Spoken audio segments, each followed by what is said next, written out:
Afghani അണ്ടക്കറി ready. Hello, അസ്സാം വലൈക്കും. അഫ്ഗാനി കറി എങ്ങനെ ഉണ്ടാക്കാമെന്ന് നോക്കാം. ഇത് ഞാൻ ചെറിയ 2 ഉള്ളി എടുത്തിന്, സവാള. പിന്നെ ഇതേമാതിരി ഇളക്കിയിട്ട് കൊടുക്കണം. പിന്നെ ഒരു കഷ്ണം ഇഞ്ചി, കുറച്ച് വെളുത്തുള്ളി, ഒരു 9 ബദാം, കുറച്ച് ഇടി പറഞ്ഞിട്ടുണ്ടെങ്കിൽ ഇടി ഇടാം. എൻ്റെ കയ്യിൽ പൊടി ഉണ്ടാകും, ഞാൻ അങ്ങനെ പൊടി ഇതേമാതിരി ഇട്ടിട്ട് കൊടുക്കും. 1 സ്പൂൺ ജീരകം,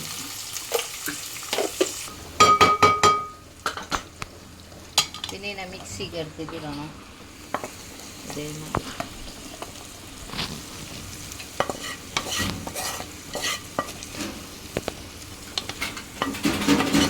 കുറച്ച് പുതിന, കൊത്തമീർ, പിന്നെ പുളിയില്ലാതെ അതായത് ഇങ്ങനെ മിക്സിയിലിട്ടിട്ട് അടിക്കണം. ഇതേമാതിരി അരച്ചിട്ട് എടുക്കണം. പിന്നെ 1 സ്പൂൺ നെയ്യ് ഇടണം. പിന്നെ ബട്ടർ ഇടണം 1 സ്പൂൺ. എണ്ണയിലുണ്ടാക്കിയാലും കുഴപ്പമില്ല, നല്ല ടേസ്റ്റ് കിട്ടാൻ വേണ്ടിയിട്ട്.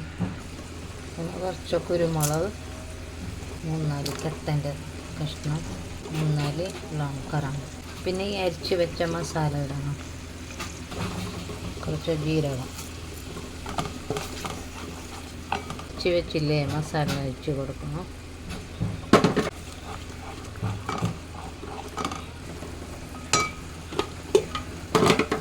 പിന്നെ കുറച്ച് മിക്സി കയറ്റി വെള്ളം ഒഴിക്കണം.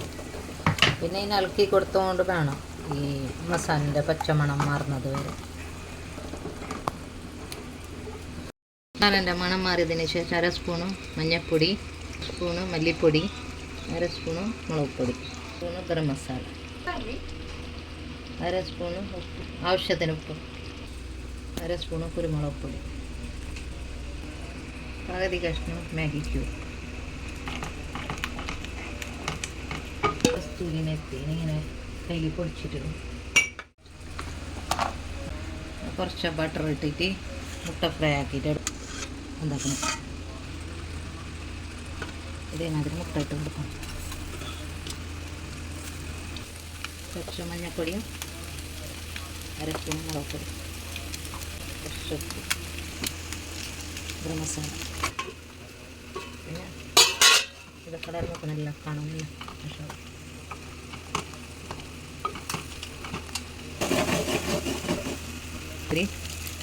അടിഭാഗം ആയ പിന്നെ മുളത്തെ ഭാഗം മറിച്ചിട്ട് കൊടുക്കണം.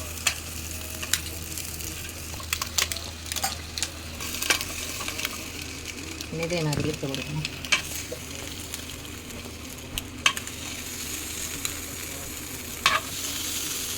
പിന്നെ പെരഞ്ചീരകം കെട്ടി കൊടുക്കണം. പെരഞ്ചാപ്പൊടി, കായ്പ്പൊടി, ഗ്യാസ് പിടിക്കാതെ.